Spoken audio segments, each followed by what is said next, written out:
The bullet hit the wall 3 inches from Graham Turner's head before Jennie Grayson even heard the shot. She had already moved, already crossed the distance between the wagon and the saloon doorway in a dead sprint, her skirts hitched up past her ankles, her lungs burning, because something had told her some cold, animal certainty deep in her chest, that staying in that wagon was the same as letting him die. Graham did not know she was there.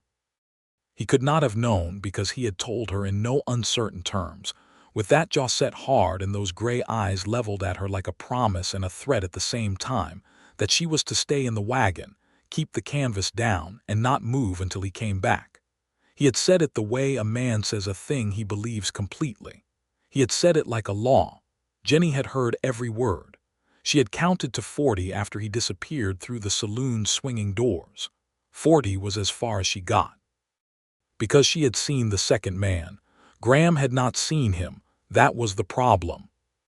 Graham had walked in there thinking he was meeting one Mancal Prout, the land agent with the crooked ledgers, and the hidden motive that had brought Graham and Jennie both to this godforsaken town of Red Rock Flats, Texas, in the summer of 1878.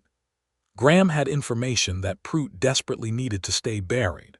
Prout had something of Graham's that could not stay buried any longer: a deed, a name, a secret dark enough to have swallowed the last 3 years of Graham's life whole. But there had been a second man. Jennie had seen him slip around the back of the saloon, hat pulled low, coat buttoned to the throat despite the July heat, moving the way men move when they are trying not to be seen doing something that will be very ugly when it is done. She had known in that moment, with a clarity that felt like cold water poured directly on her spine, that Graham was walking into a trap, and she had not stayed in the wagon. The second shot came before she could reach him, and it shattered the mirror behind the bar in an explosion of silver and glass that rained down over Graham's shoulders as he threw himself sideways behind an overturned table. Jennie hit the floor of the saloon at almost the same instant, tucking low beneath the haze of gun smoke that hung at chest height in the room, and she saw everything in pieces. Cal Prout standing near the far wall with a revolver already leveled, the second man emerging from the back corridor with a rifle, and Graham with his own Colt drawn but with no angle on either of them, pinned between 2 points of fire that were closing like jaws. She did the only thing she could think of. She screamed Prout's name. Not a frightened scream, a name with weight in it, a name that meant she knew something, which she did. Jennie Grayson had spent the last 3 weeks learning every dark corner of Cal Prout's hidden world, because that was what she did. That was what had kept her alive since her husband had died and left her with nothing but a sharp mind and the stubborn refusal to be helpless. Prout turned toward her voice for exactly 1 second. That second was enough. Graham Turner moved like a man who had been waiting his entire life for 1 second of open space. He came off the floor with a speed that did not seem possible and crossed the room before either man had time to recalibrate, and he took the rifle out of the second man's hands with a wrenching, brutal economy of motion, and put the barrel of his own Colt against Prout's jaw before the land agent could fire again. The room went absolutely still. Jennie sat up slowly from the sawdust floor, her heart slamming against her ribs, her hands shaking for the first time since she had left the wagon. Graham Turner looked at her across the wreckage of the saloon with an expression she could not entirely read: fury, she thought, and something else underneath it that was considerably more complicated than fury, and he said, in a voice that was very quiet and very controlled, "I told you to stay in the wagon." "You did," Jennie agreed, brushing sawdust from her sleeve. "You were wrong."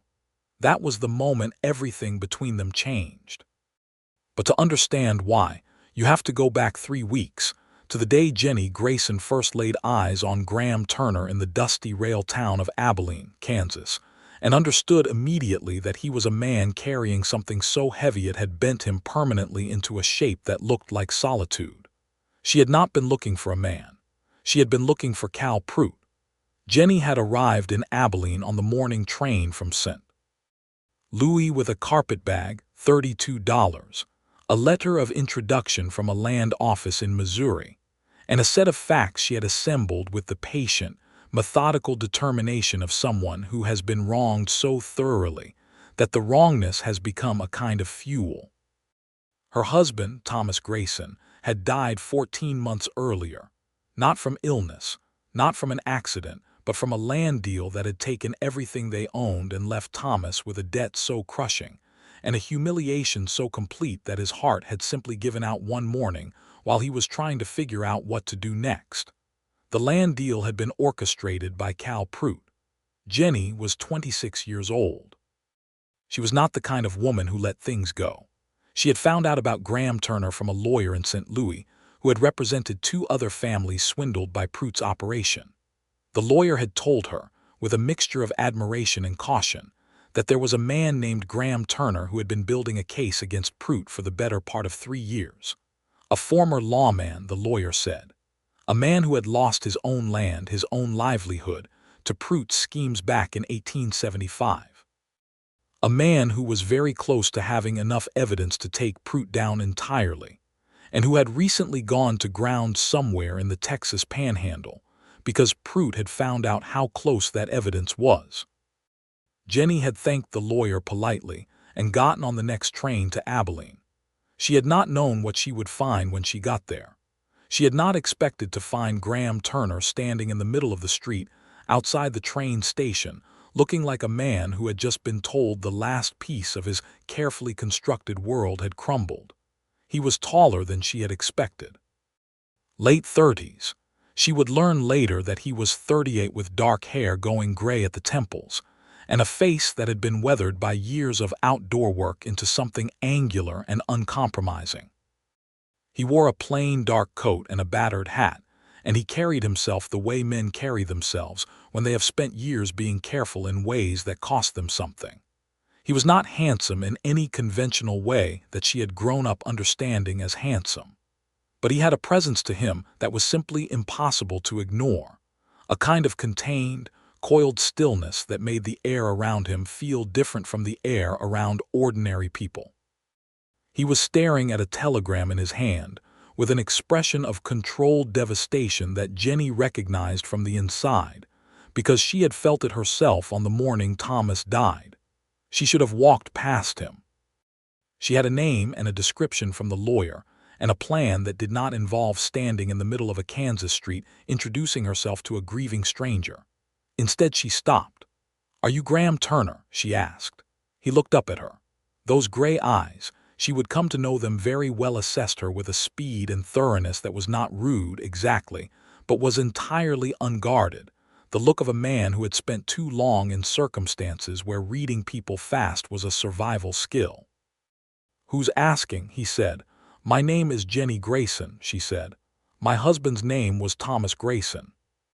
3 years ago, Cal Pruitt sold him a parcel of land in the Missouri River bottom with a fraudulent deed. Thomas spent 18 months trying to prove it and died without managing it. I have the ledger pages that prove the fraud. I was told you have the rest." Graham Turner stared at her for a very long moment. Then he folded the telegram and put it in his coat pocket with a deliberateness that told her whatever was in it had already been absorbed and set aside, filed under the heading of things that could not be undone and therefore could not be allowed to stop forward motion. "Where did you get ledger pages?" he said. "Pruitt's former bookkeeper," she said. "He came to me 8 months ago. He felt guilty. People sometimes do." "And the bookkeeper, where is he now?" "He moved to Colorado," Jennie said. "He is not coming back, but his signature is on a sworn affidavit that is currently in a safety deposit box in a St. Louis bank along with the ledger pages, and I have the key." Graham Turner looked at the key she produced from her coat pocket with an expression that was hard to read but contained, she thought, the very beginning of something that might eventually become respect. "Pruitt has a man in St. Louis," he said. "The box isn't safe." "I know," Jennie said, "which is why I also have copies, in a different city, with a different lawyer." The very beginning of something that might eventually become respect moved a step closer. "Where are you staying?" he said. "I was hoping," Jennie said carefully, "to discuss that." She had expected resistance. What she had not expected was that Graham Turner would look at her with those gray eyes for another long moment and then say, very quietly, "My wagon is on the south end of town. I'm leaving for Texas in 2 days. If you want to come, I won't stop you. But you do what I say when I say it." No arguments, no exceptions. "Reasonable arguments," Jennie said. "I reserve the right to make reasonable arguments." Something moved in his face, not quite a smile. Something more reluctant than a smile, and more genuine for being reluctant. "2 days," he said, and walked away. She watched him go and felt, for the first time since Thomas died, something that was not grief and not anger but something more complicated, the particular vertigo of a life beginning to reorganize itself around a new and unexpected center of gravity. She told herself it was simply the relief of having found an ally. She told herself that for quite some time. The first day on the trail south from Abilene was almost entirely silent. Jennie had traveled enough to be comfortable with silence, and Graham, she quickly understood, used silence the way other people used small talk, as a way of managing the space between them without actually closing it. He drove the wagon. She sat beside him on the bench. The Kansas prairie rolled past in its late summer immensity, all golden grass and enormous sky, and Jennie watched it and thought about Thomas and thought about Prout and thought about the man sitting 3 feet away from her with both hands on the reins and his hat pulled low against the afternoon glare. On the second day, somewhere south of the Kansas border, she asked him about the telegram. She expected him to deflect. She had learned in the first day of traveling with him that Graham Turner deflected questions the way other men deflected inconvenient, whether not aggressively, but completely with a patient, practiced smoothness that left the question hanging in the air with nowhere to land. Instead, he was quiet for a long time, and then he said, "My brother. He died last winter. I didn't find out until recently." "I'm sorry," Jennie said. "He worked my old land," Graham said, "after Prout took it. Prout sold it to a company out of Chicago, and the company kept my brother on as a hired hand." There was something very controlled in his voice that was the adult version of what a child's face looks like when it is trying very hard not to cry. He was working land that should have been his inheritance, and he died on it as a wage laborer. Jennie did not say anything for a moment. The wind moved across the grass in long, slow waves. "That is why you need to end this," she said finally. Not a question. "That is one reason," Graham said. She wanted to ask what the other reasons were. She did not ask, not yet. There was a particular kind of intimacy to not asking that she had learned from years of marriage. The intimacy of being willing to wait, of signaling through patience rather than words that you will be there when the person is ready to tell you. She offered that to Graham now without thinking about it, the way you offer a reflex, and he seemed to feel it because some of the rigid tension around his shoulders shifted, very slightly, towards something that was not quite ease but was at least less actively defended. They made camp that evening beside a creek that ran clear over flat limestone. Graham built a fire with an efficiency that suggested long practice at being alone in open country. Jennie made coffee with the pot she had brought in her carpetbag, and they sat across the fire from each other and drank it without talking, and it was the most comfortable Jennie had felt in over a year. "You were a lawman," she said eventually. "The lawyer in St. Louis told me." "Marshal," Graham said, "out of Fort Worth for 4 years, before Prout." "What happened?" He looked into his coffee cup. "When Prout took my land, he didn't just take the land. He had a man go to the marshal's office with a story about me taking bribes, manufactured evidence. I was cleared eventually, but the damage was done. You can't serve as a lawman once that story is out there, cleared or not." "So he took everything," Jennie said. "Everything I had built," Graham said. "Yes." Jennie felt something hard and hot move through her chest, the particular anger that comes not from personal injury, but from the recognition of a pattern, from understanding that what happened to you was not accident or fate but deliberate, methodical cruelty applied to multiple people by the same hand for the same reason. "He has to answer for it," she said. "He will," Graham said. And the way he said it, not hot, not vengeful, just absolutely certain. A fact as simple as the direction of water made Jennie believe him entirely. She lay awake in the back of the wagon that night under the canvas and listened to the sounds of the Texas plains and thought about the way Graham Turner sat across a fire from a woman he barely knew and somehow made her feel like the world was organized into comprehensible principles.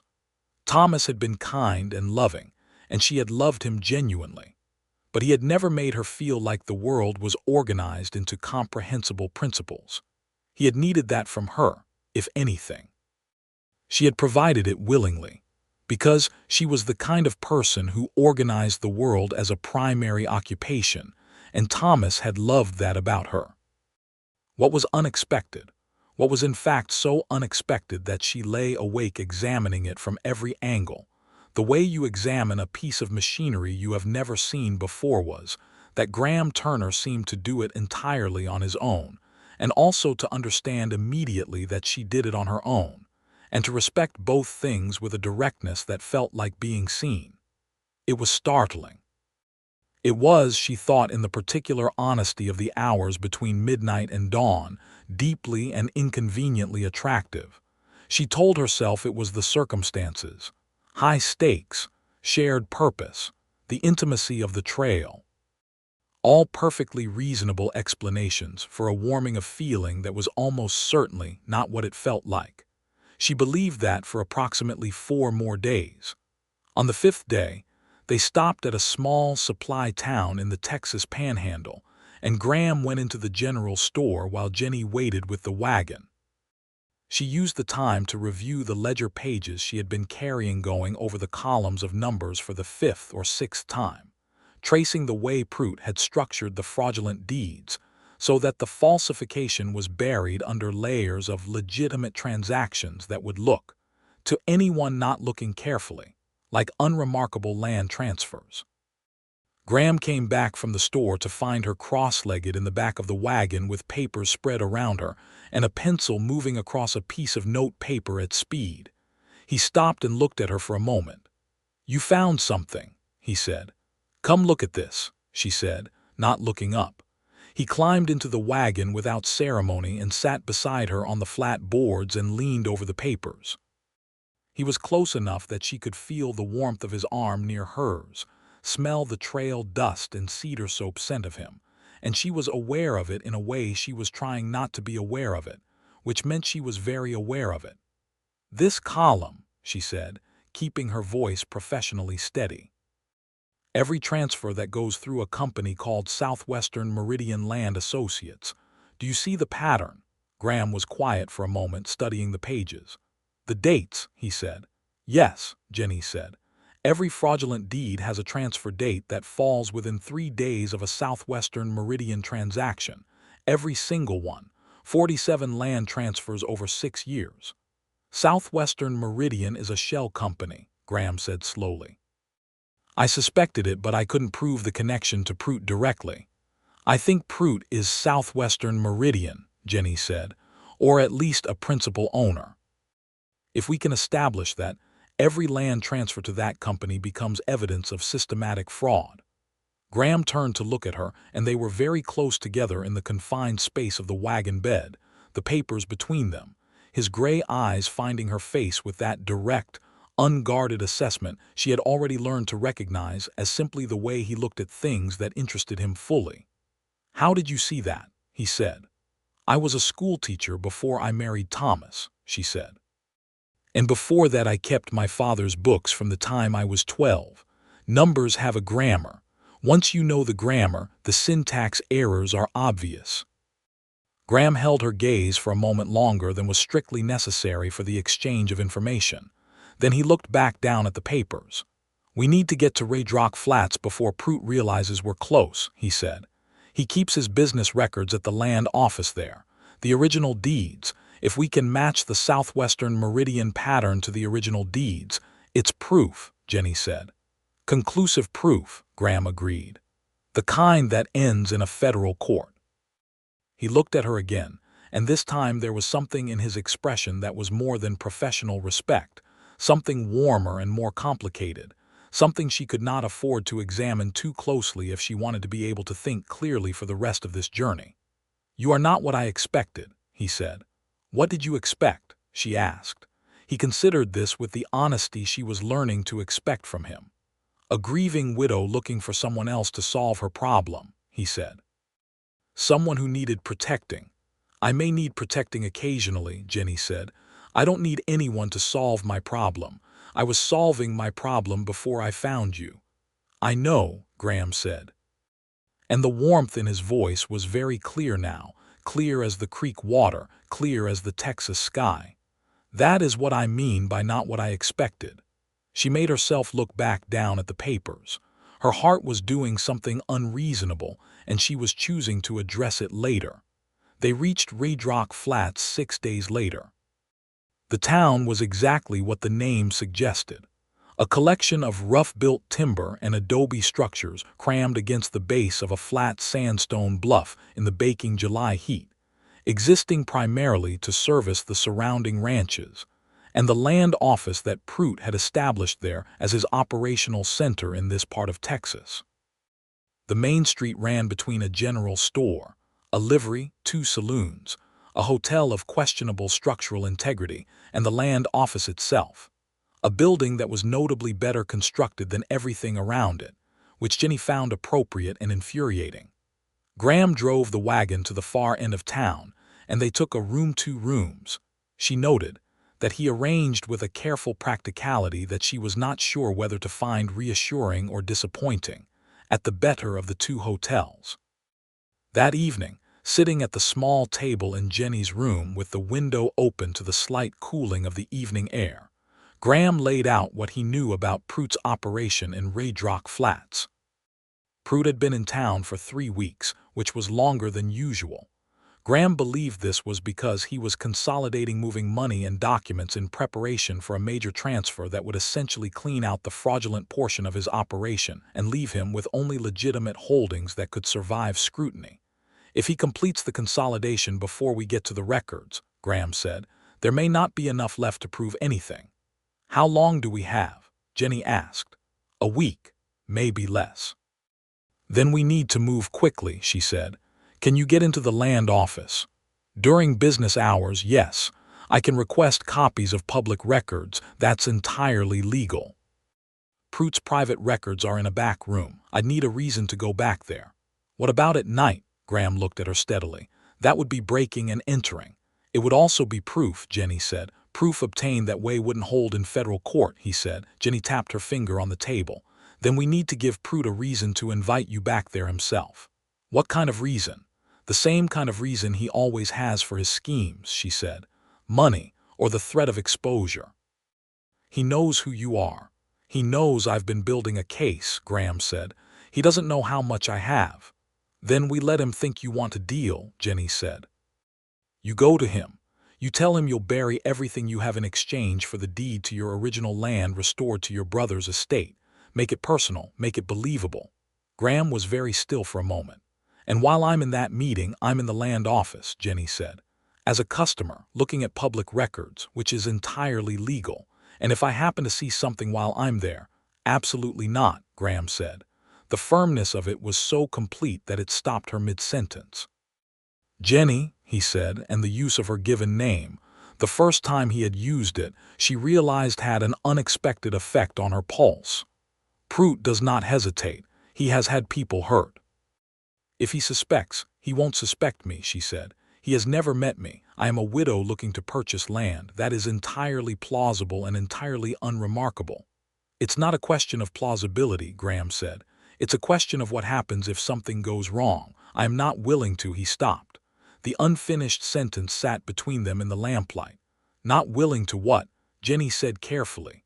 Graham looked at the table for a moment. When he looked back up, his expression had the particular quality of a man saying something true that he has been trying not to say. "I am not willing for you to be in danger," he said. "Not for this.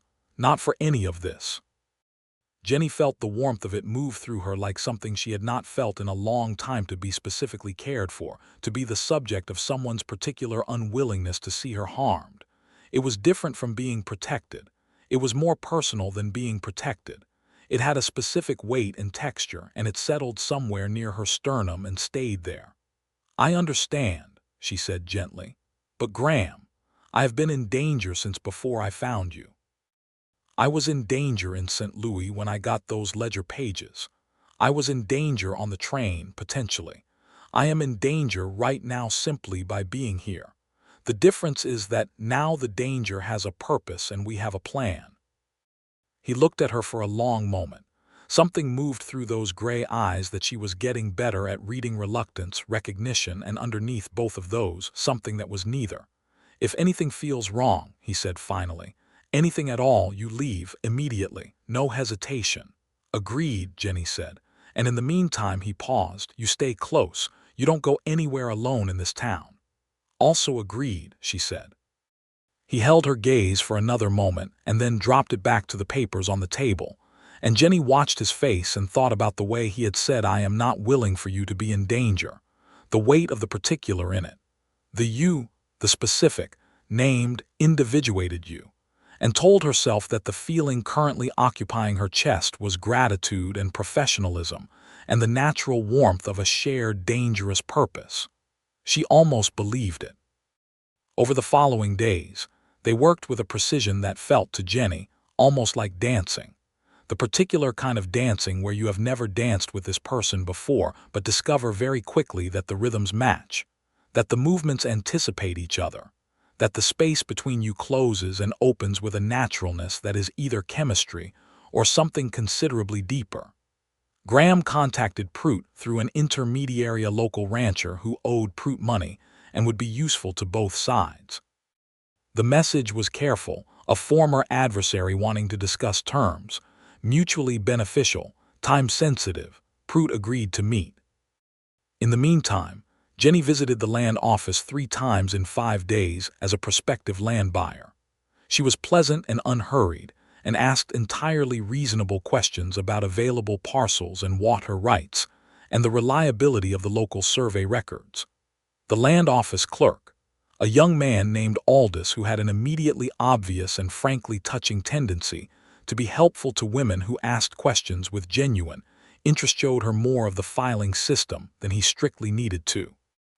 On the 3rd visit, Jennie saw the mark on the back room door.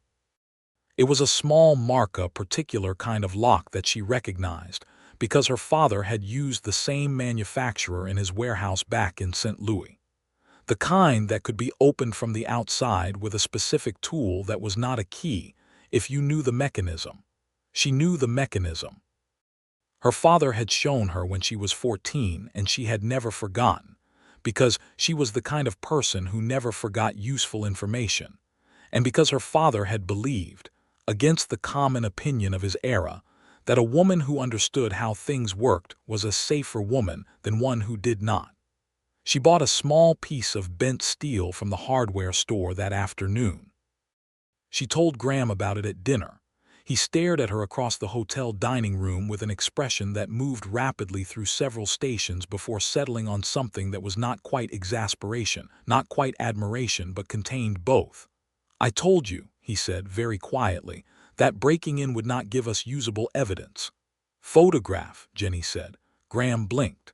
"I have a small detective camera," Jennie said, "the Scava Waterbury model. I bought it in St. Louis specifically for this purpose. It fits in my bag. If I can get into that back room and photograph the records, the originals in the land office with the southwestern meridian pattern documented, that's different from stolen documents. That's a record of what exists in a public office." Graham was very still for a long moment. "A photograph," he said slowly, "from inside the land office, which is a semi-public building," Jennie said, "and which I have legitimate access to during business hours as a prospective buyer." "The back room is not public." "No," Jennie agreed. "That part is less defensible, but Graham, if I photograph the records, we don't have to steal anything. The originals stay in place. We have the images. We have the ledger copies. We have the affidavit. Together it may be enough," he said. He was quiet for a long time. The hotel dining room hummed around them, other travelers, a couple of ranch hands eating at the bar, the distant sound of the second saloon's piano carrying through the evening air. "Not alone," he said finally. "I won't be alone," Jennie said. "You'll be nearby." "I'll be in the meeting with Prout," Graham said, "which puts me across town." "The land office closes at 4, Jennie said. "Prout's meeting with you is at 2. I can be in and out in 30 minutes. "Jennie, Graham." She leaned forward slightly across the table, keeping her voice low. "I have been working toward this since the morning Thomas died. 14 months. I did not come this far to watch it from the wagon." Something in his face shifted. The set of his jaw was still the hard, careful set of a man who does not easily yield, but beneath it something was moving, something that was listening, genuinely listening, in a way that was separate from agreement or disagreement. 30 minutes, he said. Not a second more. "If I come out of the meeting and you are not in sight of the land office entrance, I will be," Jennie said. "And your word on it," he said. Looking at her with the full weight of those gray eyes, the absolute directness she had come to understand as simply the way he engaged with things he took seriously. "Not a promise to try. Your word." Jennie held his gaze. "You have my word." He nodded once. And then, as though something had been formally concluded between them, he picked up his fork and resumed eating, and Jennie watched him for a moment before doing the same, and thought that she had never in her life given her word to anyone, and felt it mean quite so much as it did in this moment. The plan held for most of the next day. Jennie arrived at the land office at 2:15, 15 minutes after Graham was scheduled to begin his meeting with Prout at the far end of town. She spent 10 minutes asking Aldous the clerk genuinely useful questions about a parcel on the south end of the county that she had no intention of buying, but which gave her excellent reasons to request files from the front room. At 2:30, Aldous left to fetch water from the barrel outside. Jennie moved to the back room door. The lock opened in less than 40 seconds. Her hands were entirely steady. She had not expected them to be entirely steady, and was briefly grateful that they were. The back room was small and meticulous. Prout, whatever else he was, kept careful records, which was both his professional asset and, Jennie hoped, his professional undoing. The filing cabinets were labeled in a clear, organized system. She found the Southwestern Meridian folder in less than 3 minutes.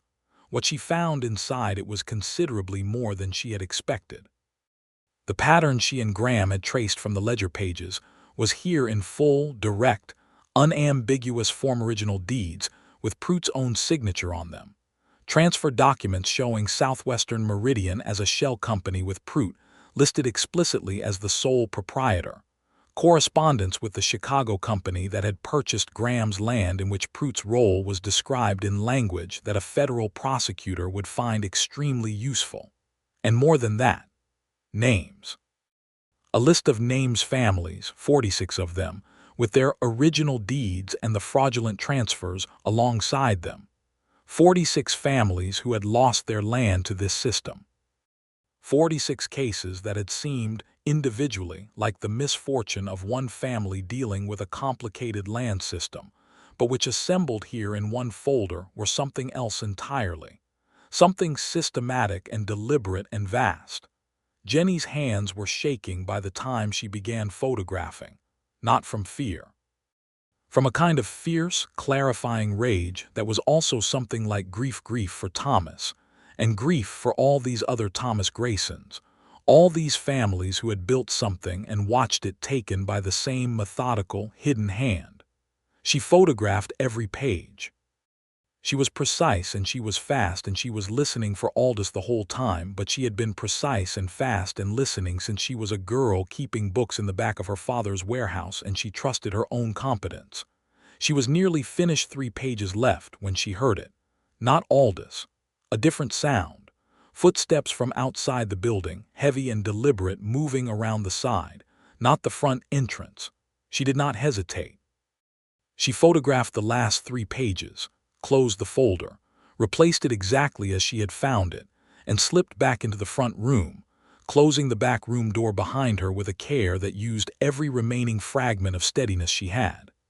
She was back at the front counter with a file of public records in her hand when the side door opened, and a man she had never seen before walked into the land office, looked at her with flat, assessing eyes, and said nothing.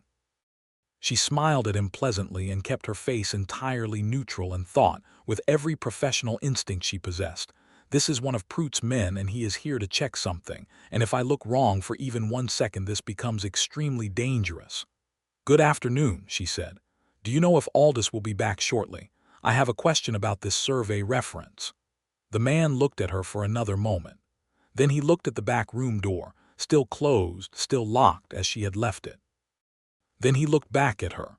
"Don't know," he said, and walked back out the side door.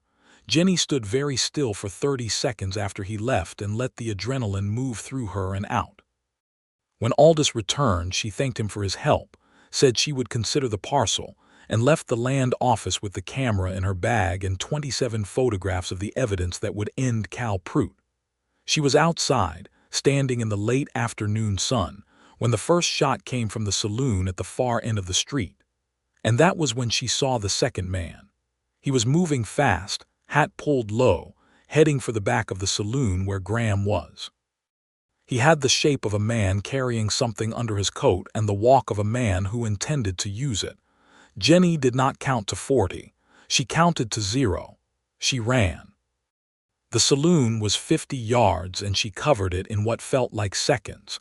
Because the world had contracted to a single point, Graham Turner in that room with Prute, and a second gun he did not know about. And the only person on this street who knew it was her. She hit the swinging doors at a run and ducked low under the gun smoke and saw it all at once: Prute with his revolver, the second man coming up the back corridor, Graham pinned behind an overturned table with no angle on either of them, and she screamed Prute's name. Prute turned. Graham moved. And then it was over, with Graham's Colt against Prute's jaw and the rifle on the floor and the second man with his hands up and Graham looking at Jennie across the wreckage with that expression: fury. And underneath the fury something considerably more complicated and saying, "I told you to stay in the wagon." She had said, "You were wrong." She had said it and meant it. And the moment it was out of her mouth she saw something happen in Graham Turner's face that she did not have words for, yet something that was the end of a kind of resistance she had not fully understood he had been maintaining. The town sheriff arrived 15 minutes later, summoned by the sound of shots, and found Cal Prute and his associate disarmed and restrained, and Graham Turner standing in the middle of the saloon, with a controlled, efficient calm that the sheriff clearly recognized as belonging to a man who had once worn a badge himself. The paperwork took 4 hours. Graham made the statement. He produced the evidence he had been carrying, the documents, the affidavit copies, and Jennie added the photographs, which she explained with a careful account of how she had obtained them that emphasized the legal portions of the morning and did not dwell on the back room door. The sheriff, a man named Bill Castor who had known about Prute's operation in the vague, uncomfortable way of local lawmen who lacked the evidence to act, looked at the photographs with an expression of profound relief at finally having the thing he needed. Prute was taken into federal custody the following morning. Jennie and Graham walked out of the sheriff's office into the evening air of Red Rock Flats after the last document was signed, and the street was dusty and golden in the late light, and the heat was finally beginning to ease toward something bearable, and Jennie felt the particular exhaustion that comes not from physical labor but from the complete resolution of something you have been carrying for a very long time. She stopped walking. Graham stopped beside her.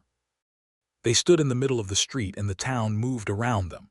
A man on a horse, 2 women talking outside the general store, a dog sleeping in the dust, and Jennie thought about Thomas, and about the 46 families in the folder, and about the deed to Graham's land that was now part of a federal evidence file that would eventually, through the mechanism of the courts, result in restoration that she hoped would reach all of them, including the families she had never met. "We did it," she said. The words felt inadequate for what they carried. "We did," Graham said. He was looking at her in a way that had nothing professional in it now, no assessment, no strategy, no careful management of the distance between them. Just looking at her openly with everything that had been building in those gray eyes since the first morning. "Graham," Jennie began, "I owe you an apology," he said. She blinked. "For what?" "For telling you to stay in the wagon," he said. I said it because he paused. That careful honesty again, the honesty she had come to trust absolutely. "I said it because I was afraid for you. And I was afraid for you because," another pause, longer, "because you matter to me considerably more than I have been useful about acknowledging."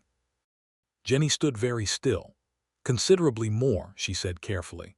"Yes," Graham said. The evening light was doing something beautiful to the sandstone bluff behind the town, turning it from red to amber to something approaching gold, and the air smelled of dust and sage and the faint sweetness of summer grass from the direction of the plains. "For how long?" Jennie asked. He thought about it with the same care he brought to everything. "Since the second day on the trail," he said. "When you told me about the bookkeeper and the affidavit and the copied documents. I looked at you and thought, this woman has been doing this entirely alone for over a year, and she came here not to be rescued but to finish what she started." And I thought. He stopped. Something almost painfully open moved across his face. "I thought, I want to be the person who is beside this woman for the rest of her life." Jennie felt the words go through her like light through water, breaking and scattering into something she could not quite contain. "I am a widow," she said. "I am not. I have not been thinking of." She stopped, because neither of those things was entirely true, and she was not capable in this moment of saying things that were not true to Graham Turner. "I have been thinking of exactly this for approximately 4 days," she said. "I have been trying not to." "Why trying not to?" he asked. "Because I was afraid it would complicate things," she said. "Did it?" She thought about the last 3 weeks, the firelit evenings, the wagon mornings, the papers spread between them in the confined, warm space of the wagon bed. The way he had said, "I am not willing for you to be in danger," with the "you" so specifically, particularly weighted. The way the numbers had grammar and he had understood immediately what she meant. The way he made the world feel organized into comprehensible principles and recognized that she did the same. "No," she said. "I think it may have made everything considerably less complicated." He reached out then, slowly, giving her every possible chance to step back or redirect or say she had changed her mind, and took her hand. His hand was large and work-roughened and warm in the cooling evening air, and it held hers with a steadiness that was entirely characteristic of him, not clutching, not uncertain, simply there, absolutely and reliably there, the way a person is there when they intend to stay. Jennie laced her fingers through his. They stood in the street until the last of the gold faded from the bluff and the first stars came out over the Texas plains, and it was, she thought, one of the most complete moments of her life. Not the ending of something, but the very clear, very certain beginning. The federal case against Cal Pruitt moved with a speed that surprised Jennie, given her understanding of legal processes, but which Graham attributed to the quality of the evidence that was comprehensive, cross-referenced, photographically documented, and supported by the testimony of a former federal marshal with a known, established history of legitimate grievance against the defendant. They remained in Red Rock Flats for 2 weeks after the arrest, giving statements, organizing documents, working with the federal attorneys who arrived from Fort Worth on the second day. It was not romantic work. It was meticulous, detailed, exhausting work. But there was something about doing it side by side with Graham, sitting across from each other at the hotel table with papers between them and coffee going cold, that felt more intimate to Jennie than anything she could have imagined as romantic. The federal attorneys were particularly interested in the 46 families represented in Pruitt's folder. There were legal avenues, they said carefully, for restoration of land improperly transferred. It would be slow and not guaranteed for all cases, but the documentation was strong enough to pursue it. Jennie made sure the attorneys had copies of everything. In the evenings, freed from depositions and documentation, Graham and Jennie walked. Red Rock Flats was not a beautiful town in any conventional sense, but the country around it was. The sandstone bluffs catching color at sunset, the creek that ran a 1/4 mile east of town, the wide Texas sky with its particular extravagance of stars. They walked and talked the way people talk when they are not performing for each other, but simply thinking aloud in each other's company, which is the most honest kind of conversation there is. She learned that Graham had grown up on the land his family had homesteaded in central Texas, that he had gone into law enforcement at 22 out of a genuine belief in the possibility of ordered, fair community, that Pruitt's destruction of his livelihood and his brother's future had not made him cynical, or at least had not made him permanently cynical, because he was constitutionally resistant to cynicism. "Cynicism is a way of not having to try anymore," he said one evening, sitting on the creek bank with his boots off and his feet in the cool water. "I am too stubborn to stop trying." "I know," Jennie said. She had her own boots off, her feet beside his in the water. It was a simple domestic intimacy that felt enormously significant.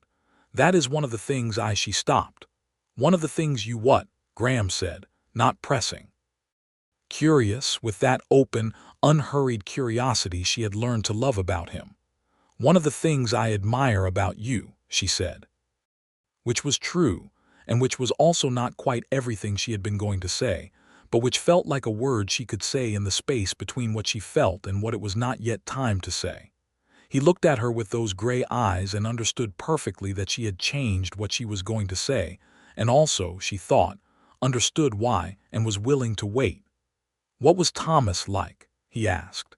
It was the first time he had asked directly about Thomas. She appreciated the directness of it, the willingness to name the presence in the room rather than politely avoid it. "Gentle," she said. "Kind."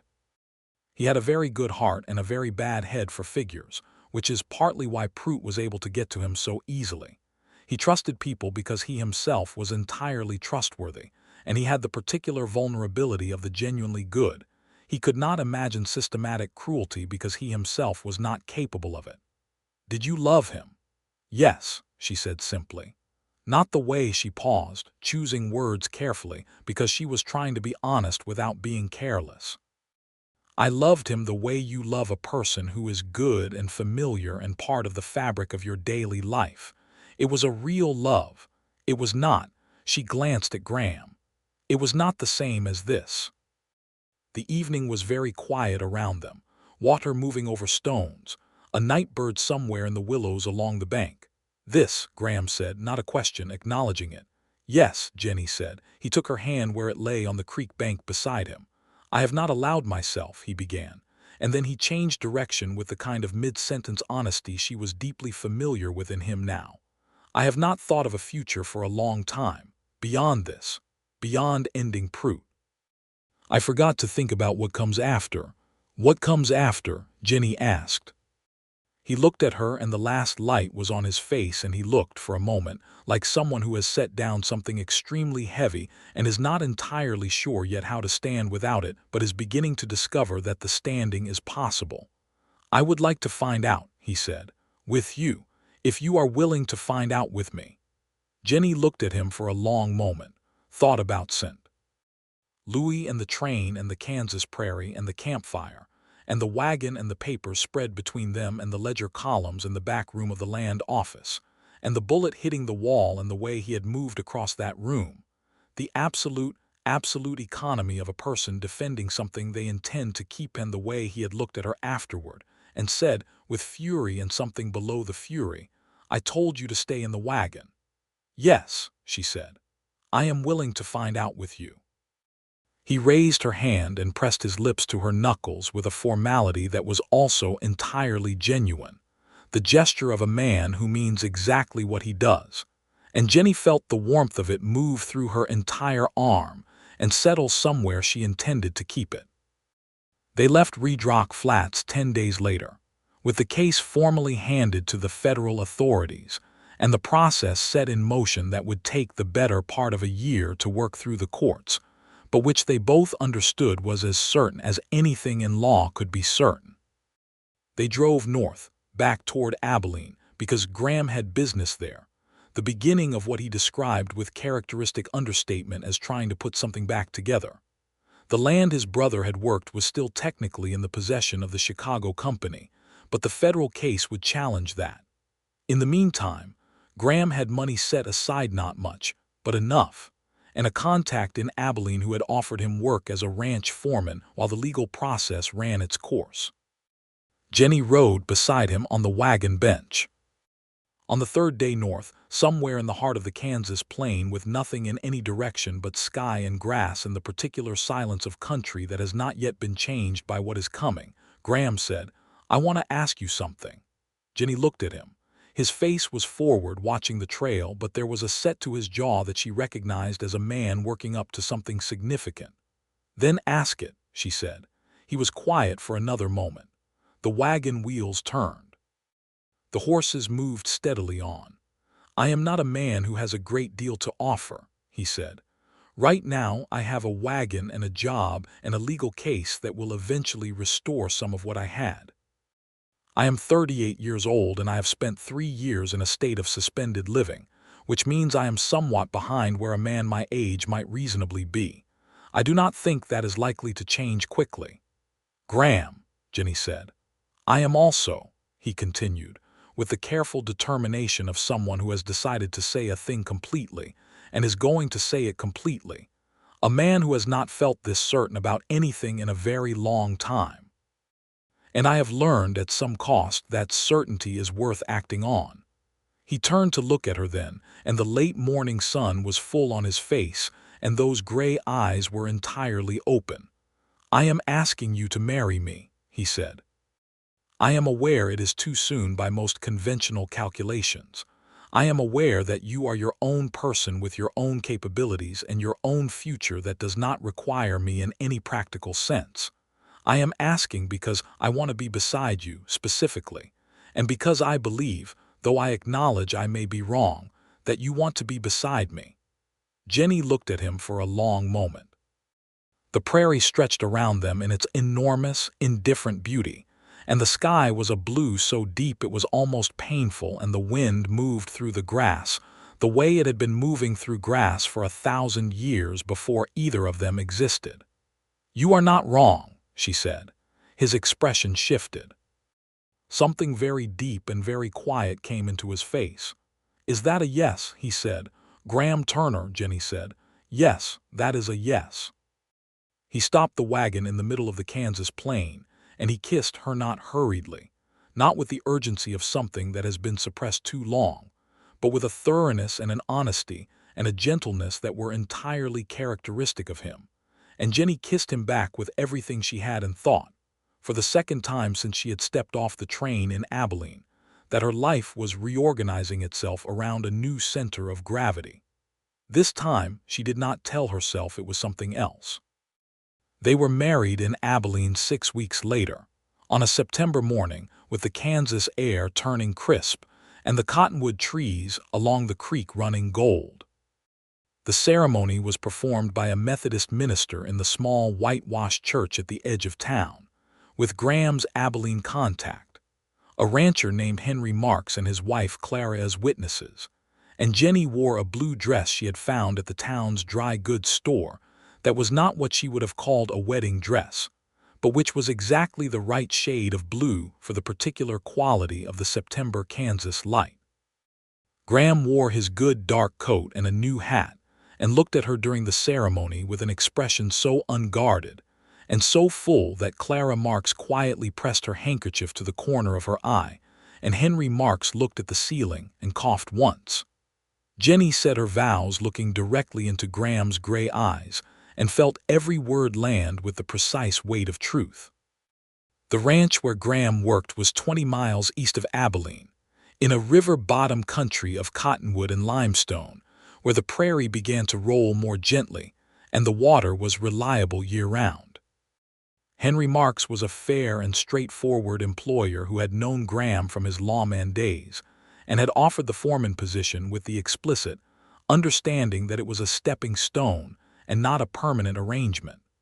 The foreman's house was small, 2 rooms, a stone fireplace, a porch that faced east, but Jennie looked at it on the first morning and felt something she had not felt in over a year settle into place in her chest. Not the grief's absence. Exactly, Thomas would always be a presence in some part of her, but the grief taking its proper place, becoming a part of the past that had shaped her rather than the present that defined her. She organized the house with the same efficient precision with which she had organized everything in her life. She found a local school that needed an occasional teacher for arithmetic, which supplemented Graham's income and gave her the satisfaction of work she was genuinely good at. She wrote letters to the federal attorneys in Fort Worth every 2 weeks, tracking the progress of the case. Graham came home in the evenings, trail dusty and tired, and ate the meals she made and talked with her in the firelight about the day, the work, the horses, the conversations he had with other ranchers, and Jennie told him about the school and the letters and the progress of the case. And they were, she thought, in the very specific and not small way of ordinary daily life, extraordinarily happy. The case concluded in March of 1879. Pruitt was convicted on 23 counts of land fraud and sentenced to 12 years in federal prison.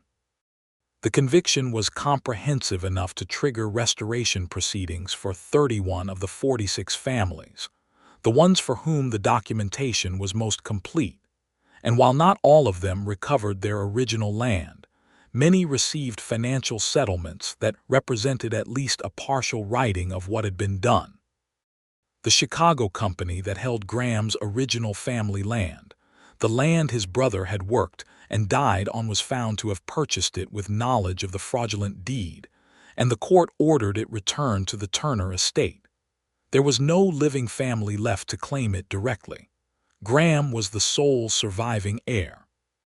He stood in the kitchen of the foreman's house on a March evening with the legal document in his hands, and he was very still for a long time. Jennie stood beside him and did not say anything, because this was a moment that did not need words, a moment that needed exactly what she gave it, which was simply her presence and her hand on his arm. "My brother never got to own it," Graham said finally. "No," Jennie said, "but you can." He looked at her. Something in his face was raw and open and complicated in the way of things that are simultaneously a loss and a restoration. "We can," he said. "We can," Jennie agreed. They moved to the Turner land in late April, when the Texas spring was turning the limestone hills green, and the bluebonnets were running along every roadside in broad, impossible rivers of color. The farmhouse that had been on the original property was still standing. The Chicago company had maintained it for their hired hands' use, which meant it was solid and livable, and Jennie stood on the porch the first evening with the smell of cedar and wildflower in the air, and felt something settle in her that was very close to the word she had been looking for without knowing she was looking for it. Home. Not the house. Not the land. This particular combination of place and person and morning light and firelight and gray eyes, and the way she knew, without needing to verify it, exactly what Graham Turner was thinking most of the time, and the way he knew the same about her, and the way they had built something together, not from scratch, but from the raw material of two specific, complicated, capable people who had both been through the particular furnace of loss and come out the other side with all their essential qualities not only intact but refined. Home. Graham found her on the porch that evening and stood behind her and wrapped both arms around her, his chin resting on her hair, looking out at the limestone hills going pink in the sunset, and they stood there for a long time without talking, and it was not a silence that needed filling. "Are you happy?" he said eventually, asking it the way he asked everything, directly, genuinely, with no performance attached to either the asking or the receiving of the answer. "Yes," Jennie said, "genuinely and completely." She felt him nod, felt the particular quality of his arms around her that was not just physical warmth but something more structural, the sense of being held by someone who will keep holding. "Good," he said, and then, after a moment, very quietly, "I love you." It was the first time either of them had said it directly in those words. They had said it in 100 other ways, in the wagon and across papers and in the creekside evening and in the ceremony and in the daily language of two people building a life together. But in the words themselves, said plainly, this was the first time. Jennie turned in his arms to face him. "I love you," she said, looking at him fully, no deflection, no qualification, the full and complete truth of it offered without reservation. He kissed her, there on the porch with the Texas hills going from pink to violet to dark, and it was simple and completely certain, and the last of whatever had been unresolved between them. Every careful distance, every managed space, every moment they had both been trying to be sensible about something that was not particularly interested in being sensible resolved itself entirely. Jennie found out she was pregnant in October. She told Graham on a Sunday morning while he was mending a fence near the house. She simply walked out to where he was working and told him, standing in the October grass with the sky going autumn blue above them.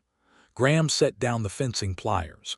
He looked at her for a moment with an expression that moved from initial processing to something so luminous and complete that Jennie felt her throat tighten with the beauty of it. "Are you," he began. "Are you well? Is everything?" "I am entirely well," she said, smiling. "I am in fact better than I have been in quite some time." He crossed the distance between them and held her with a careful, reverent gentleness that was not his usual manner. His usual manner was steadier and more matter-of-fact than Jennie could feel his heart beating hard against her temple where her head rested on his chest. "A child," he said, like a man testing the word for the first time. "In the spring," she said. "I expect around April based on April," he said. Like that was a sufficient answer to everything. Their son was born in the last week of April 1880, on a morning when the bluebonnets were running again along the hillsides, and the cedar smelled like it had been newly invented.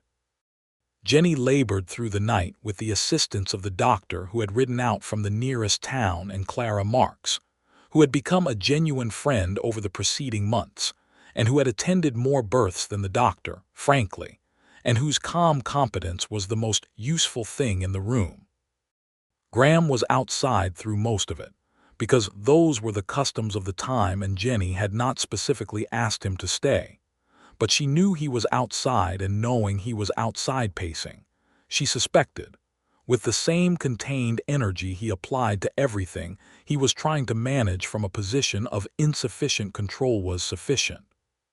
When the baby cried for the first time, the sound was so different from anything she had expected that Jennie simply looked at him, this astonishing, furious, squirming small person, who had decided to arrive in the world at dawn on a day full of bluebonnets with a feeling she had no framework for, a feeling that was larger than everything she had previously experienced and also entirely simple. Clara brought Graham in. He came to the bedside and looked at Jennie first, the habit of the last 18 months, and checked that she was well before he looked at the baby. Jennie watched him look at his son for the first time and thought that there was no version of this moment that could be improved in any way. "His name," Graham said. His voice was very quiet. "What would you like his name to be?" "Thomas," Jennie said. "For his first name, if that's Thomas," Graham said immediately with no hesitation. "Of course." "And your brother's name for his middle name," Jennie said, "if you'll tell me what it was." Graham looked at her, and the open, luminous quality that had been in his face since she had told him in the October field was still there, deepened by something she could only call gratitude, genuine, uncomplicated, unreserved gratitude. "James," he said. "His name was James." "Thomas James Turner," Jennie said, and she put their son in Graham's arms. She watched Graham hold the baby with the same steadiness he brought to everything, not tentative, not performing carefulness, just actually careful, actually present, actually there, and thought about the telegram he had been holding on the street in Abilene the first morning, the telegram that had told him his brother was dead, and the way he had folded it and put it away and kept moving because he was the kind of person who could not stop moving. And thought about everything that had happened since, and about Thomas Grayson, who had been gentle and good and deserved better than what Pruitt had given him, and about 46 families who were beginning slowly, imperfectly, through the grinding of legal processes, to see some justice done. She thought about the wagon. She thought about the 40 counted seconds and the second man with his hat pulled low moving around the back of the saloon, and the dead sprint across 50 yards of Main Street, and the bullet hitting the wall and the gun smoke at chest height and the gray eyes finding her across the wreckage. "I told you to stay in the wagon. You were wrong." She was glad she had been the kind of person who knew when she was wrong and knew when she was not wrong. She was glad she had learned to trust her own judgment in the years her father had spent teaching her to keep books and understand mechanisms and think precisely, and in the years she had spent keeping Thomas's household organized, and his books balanced, and his inherent optimism gently corrected when it needed correcting. She was glad those years had made her into someone who could get onto a train with $32 and a key and a camera and a set of facts and do what needed doing.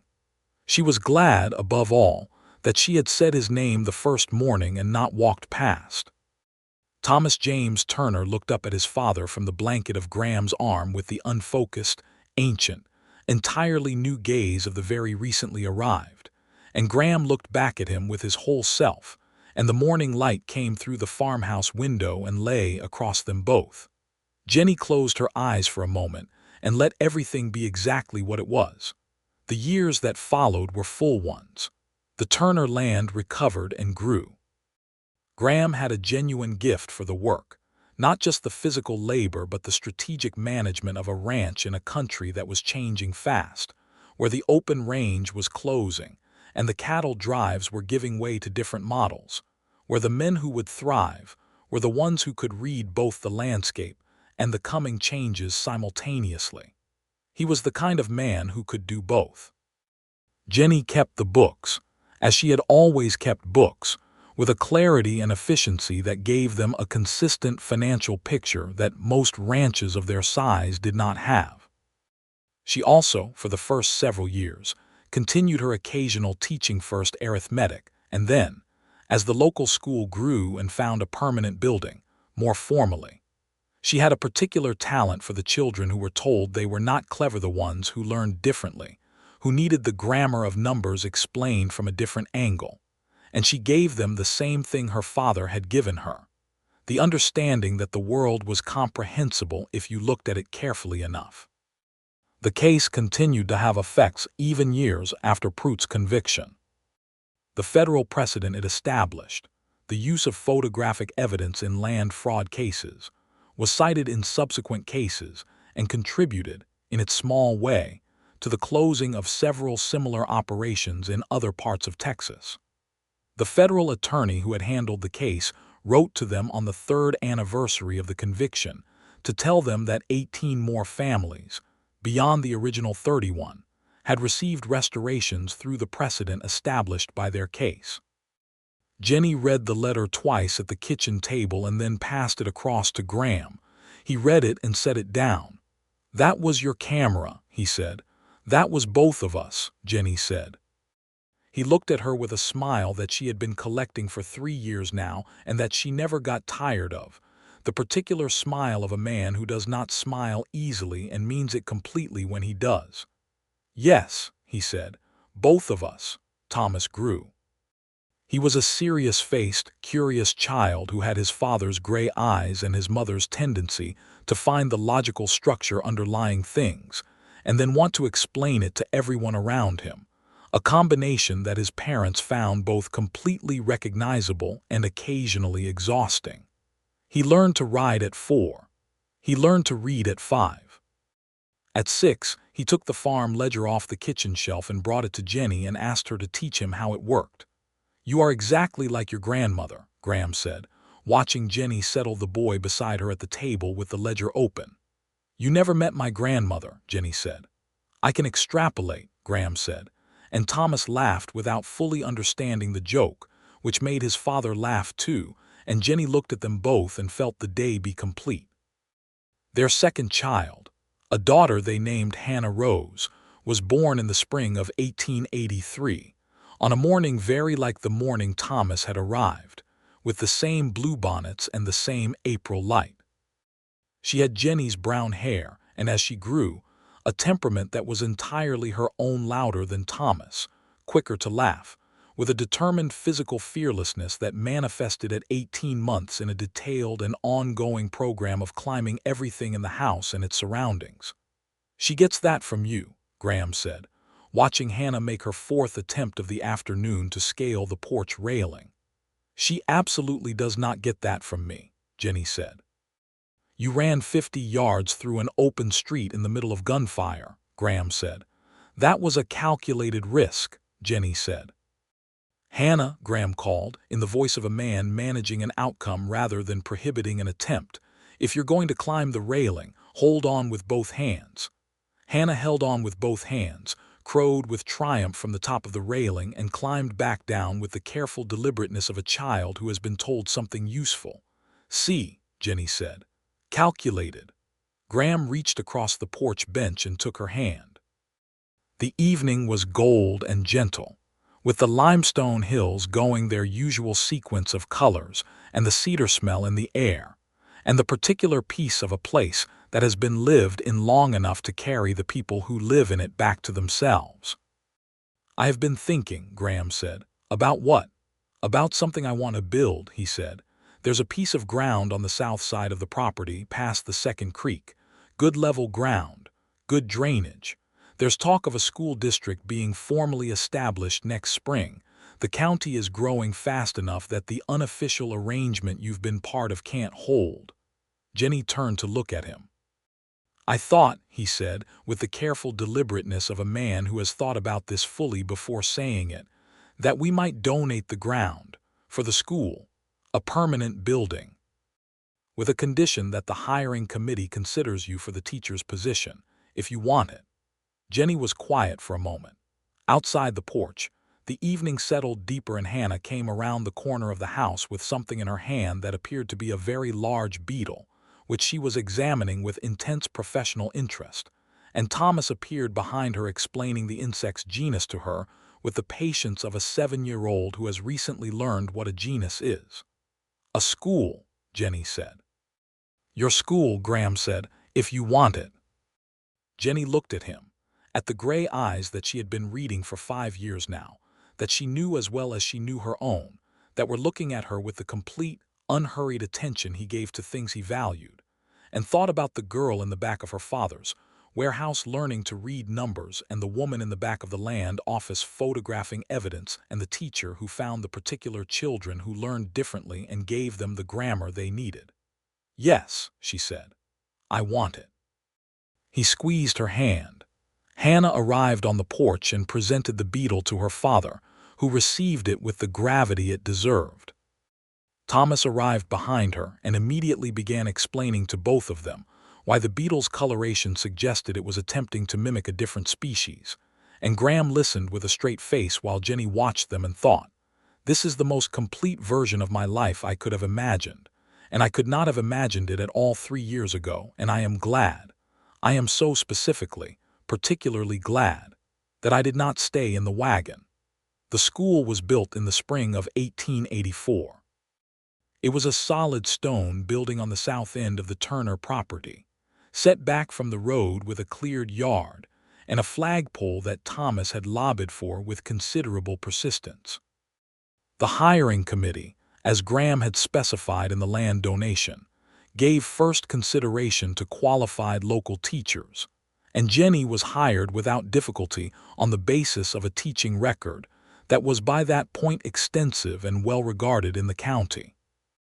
On the first morning of the school's official opening, Jennie stood at the front of the room with 23 children of various ages seated on the new pine benches, and felt something that was perfectly circular, the beginning of a thing that was also the continuation of a thing, the work she had always been meant to do given the form it had always been trying to find.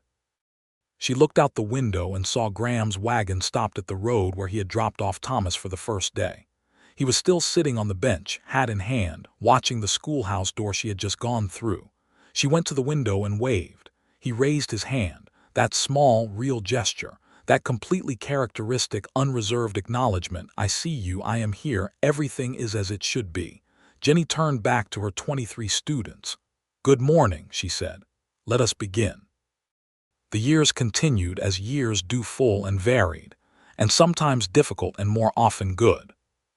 The ranch prospered in the slow, solid way that careful management and good land produce prosperity, not extravagantly but substantially, the kind that builds into something reliable. A third child came in the winter of 1886, another son, named William after Jennie's father, who arrived in cold weather and grew into a warm-natured, uncomplicated child who had Graham's physical stillness and Jennie's social ease, a combination that made him, as he grew, somebody that everyone felt immediately comfortable with. The school grew.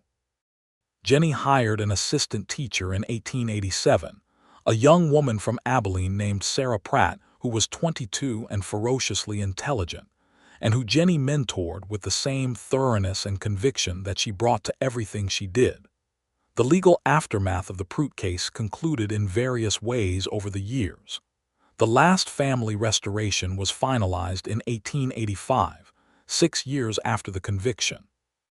Jennie received a letter from one of the families, a family named Hargrove from Missouri, thanking her by name, saying that they had been told it was her photographs that had made the difference in their particular case.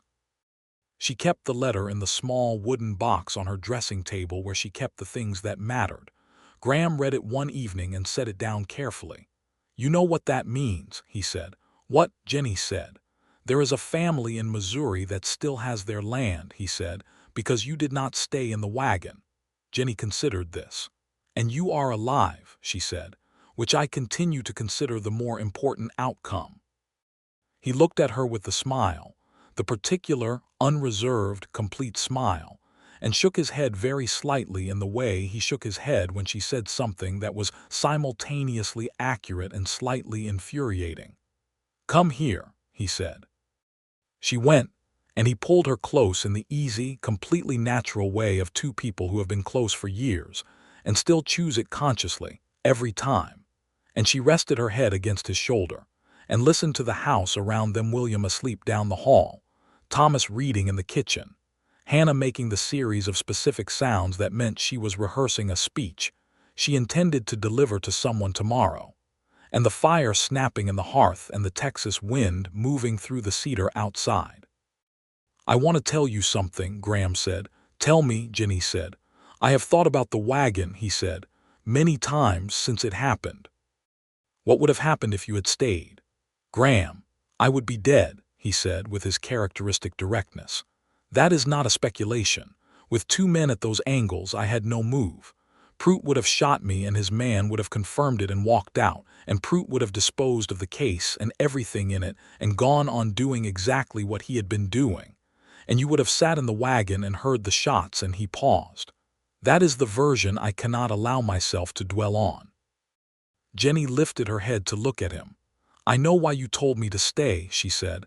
"I know you know," he said, "and I know it was wrong. I told you it was wrong that night, and I have never changed that assessment.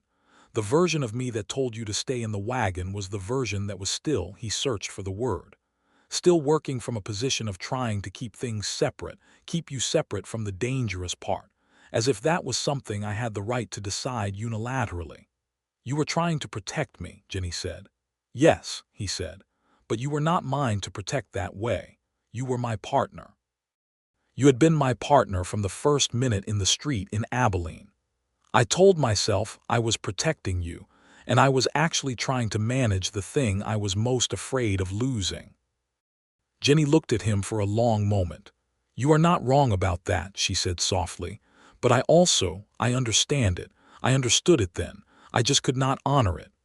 "I am glad you could not," he said. "I am glad every single day that you are exactly who you are and that who you are does not allow that kind of staying." She kissed him slowly and completely, and when she drew back his expression was the one she would choose, if she could choose one expression from all the expressions she had spent years collecting from him, to keep as the definitive portrait of who they were to each other, open, unhurried, certain, entirely present. "I love you," she said. "I love you," he said. The plainness of it, the completeness. The fire moved. The cedar moved in the wind outside.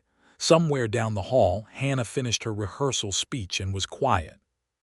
The Turner house held them all in the ordinary, extraordinary way that a house holds the people it has come to know with warmth and solidity, and the particular density of accumulated living. All the arguments and meals and late evenings and early mornings and sick children and good harvests and difficult seasons and daily, chosen love that has been pressed over years into the structure of a place, until the place itself is different for having held it. Jennie Grayson Turner, who had arrived in the West with $32 and a key and an absolute refusal to be helpless, sat beside her husband on the bench before their fire on a spring evening in 1888, with 10 years of built life around her, and 3 sleeping children down the hall, and a school that was hers in the South Field, and a wooden box on her dressing table with a letter in it from a family in Missouri who still had their land, and she thought, as she sometimes thought when the evening was quiet enough to allow it, of the moment in the back of a land office in a dusty Texas town when she had photographed the evidence and heard the footsteps and kept her face entirely still, and of the moment 50 yards of open street had narrowed to a single point of pure and necessary motion. She had not stayed in the wagon. She would not have, for anything. And Graham Turner, who had been moving forward through loss and fury, and 3 years of suspended living with a stubbornness that was the same thing as hope, reached across the fire-lit space between them the way he had reached across every space between them in the decade of their life together, and took her hand, and held it. And the fire burned steadily in the stone hearth of the house that stood on land that had cost more than land should cost, and that now held something worth every bit of what it had cost. And the spring wind moved through the cedar, and the stars came out over the Texas hills, and everything that had needed resolving was resolved, and everything that had been broken was, if not restored, then built back into something stronger than what it had been. And the 2 people sitting before the fire in the house on the hill were exactly where they were supposed to be, which is to say, beside each other, which is to say, home.